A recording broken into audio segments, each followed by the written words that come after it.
예, 한 주간 잘 지내셨어요? 네, 잘 지냈습니다. 오늘 제가 딱 봤는데 네. 머리서부터 너무 다 이뻤어요. 그렇죠. 항상 이뻐요. 예, 선생님도. 제 마음이 이쁜가 봐요. 선생님이 네. 아주 이뻐 보였거든요. 그러니까요. 네, 오늘은 지난 시간에 이어서 이 받아들임이라는 책 5과에서 8과까지 저희가 함께 좀 이야기하면서 나눠보겠습니다. 제가 이 책을 읽으면서 계속 이제 제 자신한테도 좀 적용을 해보고 이제 여기에 나와 있는 이제 훈련도 좀 해보고 이렇게 하다가 때로는 어떤 때는 이렇게 고통, 아픔 네. 이런 거에 저도 모르게 집중하는 순간들이 있더라고요. 그래서 이거 좀 네네. 잘하고 있는 거야? 뭐 막 이런 생각이 들 때도 있고. 네. 그리고 몸에 대해서는 사실 별로 이렇게 크게 신경을 안 썼던 것 같아요. 네네, 그쵸. 근데 오늘 그 5장의 제목이 네. 몸과 가까워지기 근본적 수용의 기반이다라고 네. 이제 이야기를 하는 걸 보면서 한 번도 뭐라 그러나 불편할 때 제 몸에 대해서 신경 쓰거나 내 몸의 반응이나 느낌에 대해서는 내가 신경을 쓰지 않았구나, 전혀 개의치 않았구나 이런 생각을 하게 됐어요. 네. 선생님은 어떠세요? 저도 그렇긴 한데 신경을 쓰려고 노력은 해요. 왜냐면 음. 이제 뭐 감기가 걸렸다라는 건 음. 내가 피곤하다라는 얘기인 거잖아요. 지금 저도 네. 눈 속에 뭐 돋았거든요. 안 보여요? 안 보이죠. 왜냐면 이거 뒤집어야지 보이는 네. 거라서. 근데 네. 피곤하면 항상 이렇게 나타나더라고요. 예. 근데 이제 우리가 안 알아줄 때 네. 몸이 네. 한 거를 하죠. 아픔으로. 아, 그렇죠. 네네. 그렇죠. 그래서 예. 신경을 쓰려고 노력은 하는데 사실은 음. 아무래도 몸에는 많이 관심은 안 가는 것 같아요. 그죠. 네. 그래서 오늘 그 책을 좀 이렇게 보니까 그 148페이지에 이런 이야기가 있더라고요. 근본적인 수용을 삶에 적용하는 것은 우리 몸에서 지속적으로 일어나는 감각을 의식하는 것과 같이 가장 기본적인 수준에서 시작한다. 내 몸을 알아차림하며 살게 되면서 습관적 반응의 뿌리를 발견하기 시작한다. 그동안 나는 두려움과 슬픔을 만들어내는 불쾌한 감각을 회피하고 있었다. 마음 챙김으로 감각의 움직임에 마음을 열자 분노와 스토리에 의한 통제가 자연스럽게 느슨해졌다라고 이야기를 하고 있어요. 네. 선생님, 이 이야기에 대해서 조금 더 설명이 되세요? 이거 자체는 그런 거죠. 우리 몸이 사실 의식하는 것 자체가 되게 중요하다라고 얘기를 하는 거거든요. 네. 그러니까 여기 이제 그 안 읽으셨지만 헨리 그 데이빗 소로 선생님께서는 말씀하신 게 이거잖아요. 가능한 한 당신의 삶이 흐르는 물길 가까이에 살라라고 이야기를 하는 거잖아요. 네. 이거 자체가 무엇이냐면 내 몸이 그러니까 우리가 이제 마음으로 혹은 마음까지는 안 가도 생각으로 내가 변화가 되었다라고 생각을 할 수도 있어요. 그러니까 뭐 예를 들자면 우리는 부정적인 표현, 부정적인 감정, 부정적인 단어는 잘 사용 안 하게 되어 있잖아요. 특히 기독교인들은요. 그렇죠. 그래서 I am okay 계속 하는 거예요. 그게 사실은 제가 좀 드리고 싶은 말씀이 네. 그게 저한테 네. 계속 이런 책의 내용하고는 좀 충돌한다고 그러나? 그죠. 네. 불편하신 거죠. 네, 네, 네. 근데 I am okay를 하지만 이제 내 몸이 다르다라는 거예요. 내 몸을- 몸을 깨달으며. 몸은 뻣뻣해. 그러니까요. 예, 처음에는 몸도 뻣뻣하고 I am okay 이렇게 되다가 네, 조금 네. 이제 훈련이 되면 I am okay 하는데 몸은 계속 이러고 있는 거죠. 그러니까. 그러니까 몸을 느끼라라고 하는 얘기 자체는 이거인 거예요. 네가 네, 진짜 입술로만 I am okay, 생각으로만 I am okay가 아니라 몸까지 움직이고 있는지를 항상 살펴보라라고 얘기를 하는 거예요. 근데 그렇게 보면 몸은 굉장히 정직한 것 같아요. 많이 정직하죠. 그죠? 어우. 내가 I am okay, 나 괜찮아 이러고 있는데 몸은 점점 이렇게 뻣뻣해지고 이렇게 굳어지는 맞아요. 거. 네. 이게 정말 괜찮으면 몸이 유연해져야 되는 게 맞는 거죠. 그렇죠.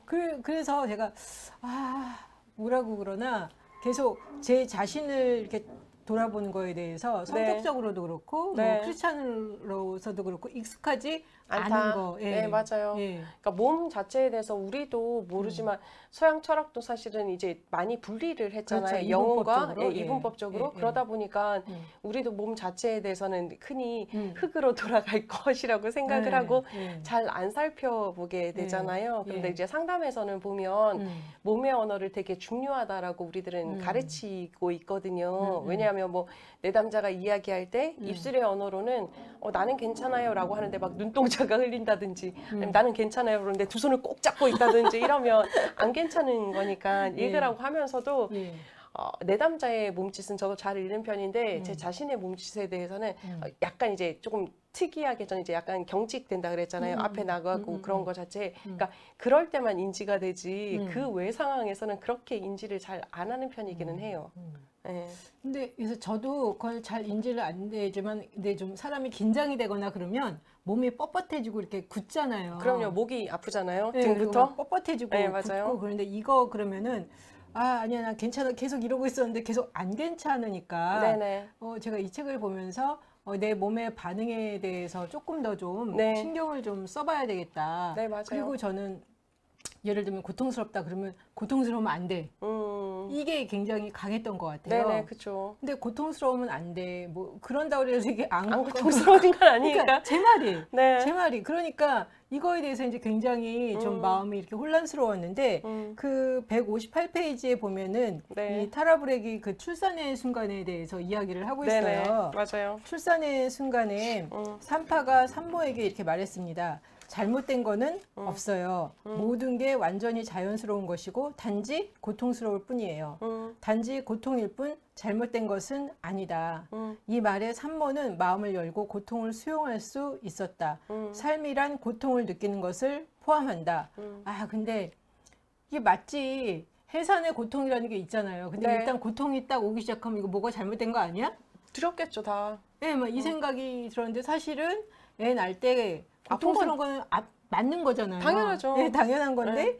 그게 이제 막 아프니까 이거 뭔가 잘못된 것 같아라는 이런 생각이 들기 시작하면 몸과 마음이 더 수축을 하잖아요. 맞아요. 막 확 수축을 하는데 여기에서 그 산파가 하는 얘기가 단지 고통일 뿐 잘못된 것은 아니다. 모든 게 완전히 자연스러운 것이다.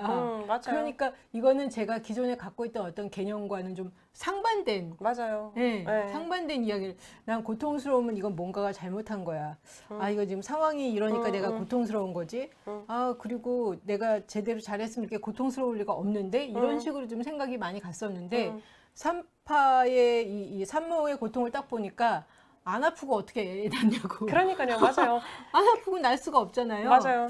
그러니까 이거 아픈 게 이상한 거 아니구나, 자연스러운 거구나라는 게 이게 머리에 마음에만 이렇게 내려와도 고통스럽긴 하지만 훨씬 더 좀 수축이 덜 될 것 같다, 긴장이 덜 될 것 같다라는 생각이 좀 들더라고요. 맞아요. 그게 이제 괴로움을 선택하느냐 마느냐의 차이인 거잖아요. 네. 그 고통스러워, 뭔가 잘못됐어라고 하면 괴롭기 시작하잖아요. 계속. 심히 괴로워진다. 그러니까요. 그런데 고통은 뭐 우리가 그 생로병사가 있는 만큼 사람에겐 당연한 거고요. 대신 이제 괴로움을 선택하느냐 마느냐는 이제 우리의 권리, 우리의 선택이다라고 얘기를 하고 있잖아요.